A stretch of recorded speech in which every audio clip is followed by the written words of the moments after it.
Hola, buenos días, bienvenido a mi canal JD Repara Conmigo. Aquí tenemos una lavadora con el rodamiento estropeado y lo vamos a abrir y lo vamos a hacer el rodamiento. Primero vamos a hacer la prueba para asegurarnos aquí a qué suena, ¿vale? En principio vamos a arrancar.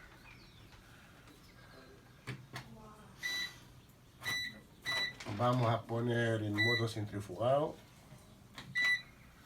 y vamos a ver qué síntomas me da.